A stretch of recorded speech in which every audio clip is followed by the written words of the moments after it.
Hey folks, Tanner Cherney here with Devil's Lake Tourism. As you can see, I've yet to make it on the ice this season. Just kind of here in my garage, still getting wrapped up hunting season last weekend. Getting everything tidied up here before I head out this weekend. So just wanted to pop in here before the weekend, give everyone just a quick information on what the ice formation's been like, how the bite's been. As you can see, I'm getting everything ready. Got my just making sure batteries were charged, making sure there's nothing in the house, no broken poles. Last thing you want to do when you get on the ice for the first time this season is get out there, you don't have propane, your augers aren't working, your house isn't functioning properly. It's better to get all that stuff ready. That way when you hit the ice for the first time, everything's running flawlessly and you can focus more on the fishing. As far as ice conditions right now, the northern feeder lakes definitely are a lot further along than the main lake itself, but like you said last week, everything is officially froze over.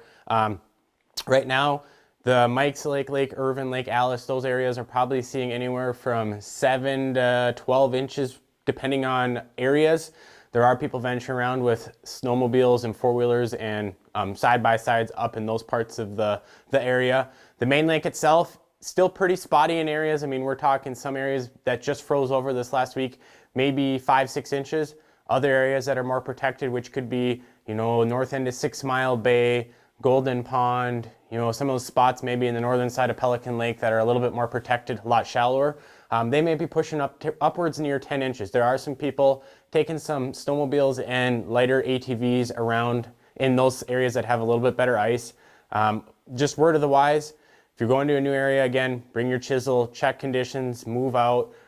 Still kind of recommend walking for a lot of areas, but this weekend we've got a pretty big cold snap coming through, and I'd say by Monday here, hopefully next week for the report, things will be completely different and we should have the green light for moving around with our snowmobiles, side-by-sides, all that kind of stuff. As far as the bite goes, there have been some perch being caught now that we're able to get out into those areas.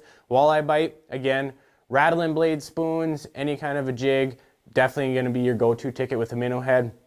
Colors are always good staples in the winter: red, pink, chartreuse, orange is great, and also don't forget to have a dead stick with a full minnow on it.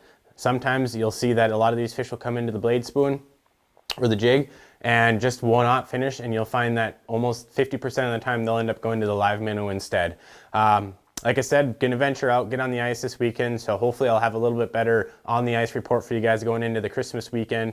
Hope everyone has a great weekend. Stay safe out there. I'm gonna get all this stuff wrapped up, go venture out on the ice, but just wanted to check in here before the weekend. So if anyone was coming up, had an idea on what ice conditions are, again, wrap up. Northern feeder lakes, anywhere from probably 7 to 12 inches. ATVs, snowmobiles are starting to move out there. Main lake itself, 5 to 10, depending on areas.